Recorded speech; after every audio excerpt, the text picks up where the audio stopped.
Welcome to the Do Zone, where entrepreneurs go to get things done. I'm your host, Josh Thomas. You can find me on all social media at JT Literally. Each week, I bring on experts from a variety of backgrounds to share their secrets on how to optimize performance so you can take massive action and crush your goals. The Do Zone is sponsored by Fast Track Funnels, the new way to bring in consistent daily sales for your business in 2025 without cold outreach or burning cash on ads. We use this method with a brand new business to generate more than $100,000 cash collected in less than 30 days. Download the free step-by-step blueprint that shows exactly how we did it at getconversions.net. Once again, that's getconversions.net.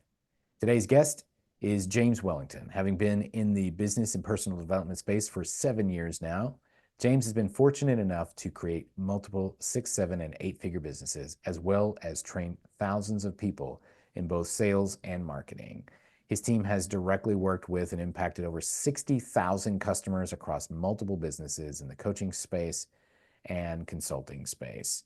He's also part of the Legends Circle Mastermind, where he has the privilege to speak internationally alongside other industry legends such as Robert Kiyosaki, Russell Brunson, Chris Voss, Robert Cialdini, as well as many others. James, welcome to the Do Zone. Tell us something you believe is the key to getting stuff done that most people wouldn't think of.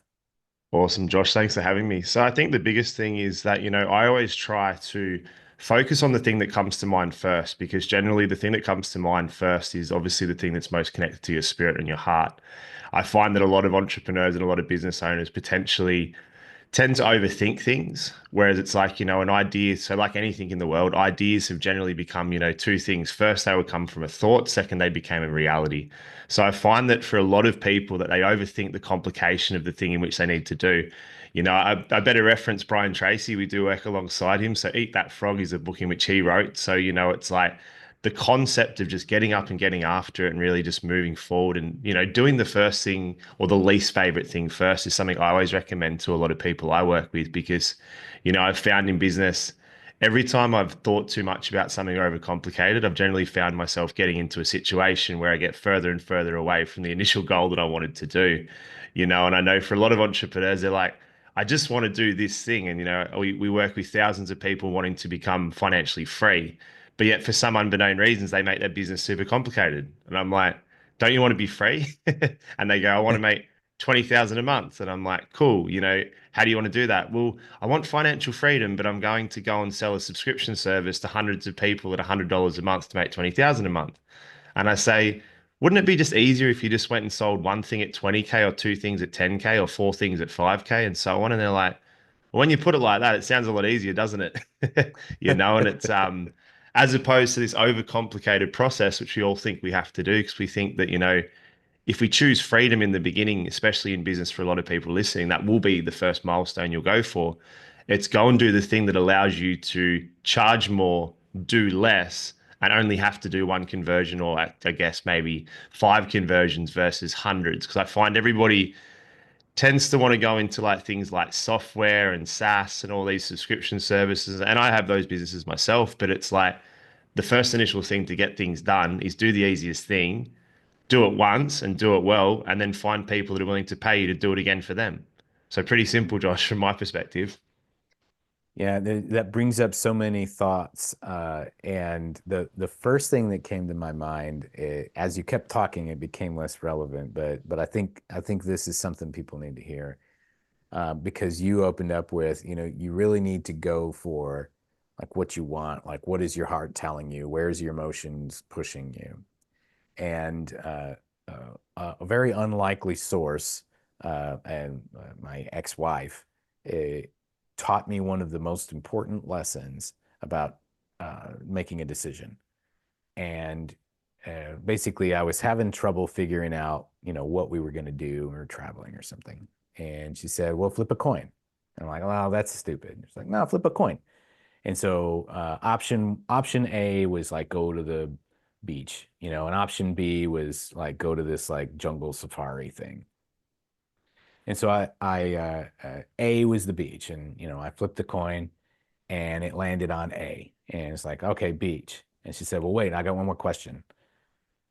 How did you feel when you got that answer? How did you feel when you saw that result? did it feel like you were like excited, or were you kind of like, ah, okay? Mm. And I was like, dang, man. Like it was this immediate realization that like I'll leave it up to chance, but then my body immediately tells me like, that's not what you wanted to do. You wanted to do Yeah. this other thing, man. You just wouldn't admit it. Mhm. 100%. No, I think that's the biggest thing. It's like we sometimes just don't admit to ourselves what it is that we want and what it is that we want to do. Because when the first thought or the feeling or the emotion comes up, my background, I've studied neuro-linguistic programming, a lot of neuroscience, human psychology, sport and performance psychology, and really just the studying of the human brain and the understanding of oneself. It's we have like a heart and head connection, and generally when our heart tells us to do something, that's the right decision for us. You'll say, "Oh, it feels right in my stomach," or "it feels this." It's like your heart connection is a far greater driving force than your head, I guess, analysis or assumption, because your brain tends to overcomplicate things and starts to bring, negative emotions or things from your past, and then it starts to construe the information in which your heart is telling you to seek. So generally, the first thing that comes to mind, it's like, do that. And I find for a lot of people, it's like they just want a really easy business. It's like it's okay to be in business. And if you listen to this, it's okay to be like, I just want to make 50 grand a month and just literally travel and live, a free life.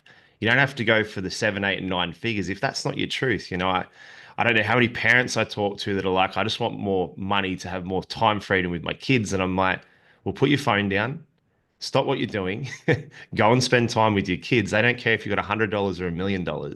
They're your kids and you're their parents, So it's funny, like you said, just flip a coin, leave it to chance. But chance has a funny way of always figuring itself out. We don't know what the future holds, but chance does. So it's good.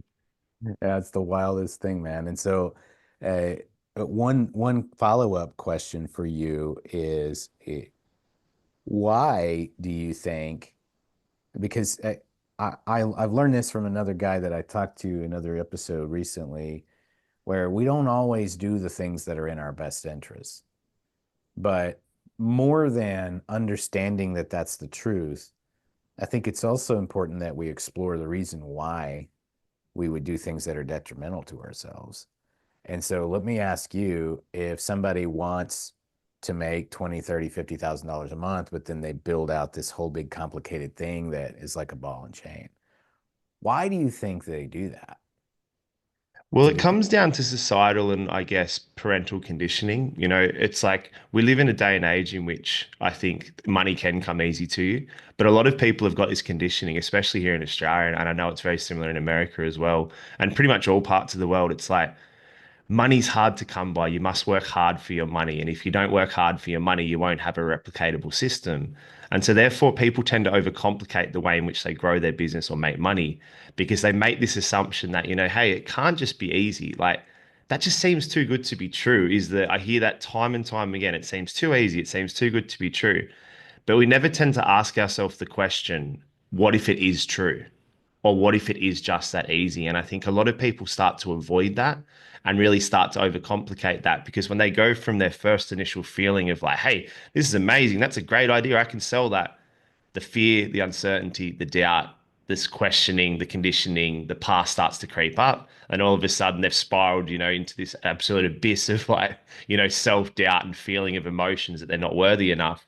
And they go and complicate it. So really simply put, just to reiterate, it's conditioning. It's like it's okay to make easy money and it's okay to have a simple and fun business. And I really think anyone listening today should really just acknowledge that and own that truth and just be like, hey, if it seems easy, it probably is, and go for it. And so it's a great transition, I think, in really understanding your conditioning and all of the things that you have learned from the past, and that's all there to in this sense to protect you. But sometimes we've got to move that out of the way, and it all has to do with what's happening in your head. And you talk about this process called neural unlock. And Yeah. so I'm curious if you can tell me, those sound like really cool words, the neural unlock method. But break that down for us. What does that mean? So it's a system that we created originally for sales, and then we've actually used it for more understanding of ourselves and leadership within our organization and team. So the neural unlock method is like a study of an octant. So basically, the human brain is made up into multiple different facets and parts. Obviously, we mentioned, Chris Voss being one of the main studiers of, human communication, one of the main, I guess, forefathers of that when it comes to modern day communication. We never split the difference. And that comes from a book actually by Owen Kraft, so Pitch Anything. And it's talking about the different parts of the brain, and obviously the reptilian brain, the crocodile brain, and understanding, like, how we communicate as human beings. So when you actually look at the neural unlock method, it's more of an unlocking of keys to making a decision versus a coercion or a, I guess, manipulation tactic where you're pushing someone into a corner. So it's a set of questioning that we've been able to, I guess, create and also understand that, why-based questioning will actually evoke an emotion. So as you guys are listening, if I ask you the question, why did you start your business? You'll start to feel an emotion attached to that. And then if I say, what do you do with your business? You'll start to feel an analysis attached to that. If I say how long you've been wanting to do your business, or how come you started your business, it drives you towards the past. If I say, who do you see yourself becoming in the future? It starts to orientate yourself towards a future goal. So questions have the power to create emotions, feelings, thoughts, and also analysis and breakdowns of the current reality and also the future reality we're looking to create. So the neural unlock method is very much about understanding how to understand yourself in order to understand others. And going back to what we just did is you said, well, if you want to make this money, go and do it. Like, here's the method, here's the what. I'm getting in logic brain. And Yeah. then the follow-up question for me was, why don't they do it? Mm. And that opens up this emotional thing. And everything that you said had to do with an emotional state that was preconditioned within them. And so that was Yeah. like literally just example A of what you just said. Yeah. Yeah, I think I do it unconsciously, competently when I speak, but it's really important in our framework that when we actually do design a business or we design the life in which we're, wishing or hoping for, we can actually start to step into it by actually planning out the things that we want by asking those key questions. So the neural unlock method is something we work with our clients, we work with our team. And, we really encourage our team to be innovative, leaders inside of an organization. We have a team of over 70 at the moment. And we encourage our team to be, we call them vision casters. I hate the term singular visionary. I think that's very singular and plural, as an individual. Whereas we teach our team to cast vision. So they do that by asking those very distinct questions of their day-to-day tasks and the activities they're doing. Awesome, man. So tell us a little bit more about what you do and who you help and how they can connect with you. Awesome. So we have a few different companies, the main one being Amala Finance. We also have a sales agency, High Ticket, and we also have a SDR call center based out of the Philippines. So Amala, AMALA, is the main thing. If you want to connect with us, that's the main way to come through. So amalafinance.com.au. We offer full business solutions, helping you to be able to grow, scale, and I guess predictably increase the profitability of your business. So we're based here in Australia, but we have offices in the US and also Canada. And we're definitely keen and eager to connect with whoever comes through to, work with us. Excellent. Well, hey, we're going to wrap from here. Thanks so much to our guest, James Wellington, for coming on, sharing a little bit of wisdom about how he gets stuff done. For those of you who are interested in connecting with him, you can go to amala.agency. Is that right? Yeah, it's correct. All right, amala.agency. And for those of you who are riding a steed or you're racing down the highway, maybe you're lifting weights while you're listening to this, snap a selfie safely, of course, put the weights down first and show me what you do while you're in the do zone. And also, for those of you who are looking for a way to get your calendar stuffed with high quality appointments and people who actually want the thing that you have, you can learn more about our fast track funnels blueprint by going to getconversions.net. That's it.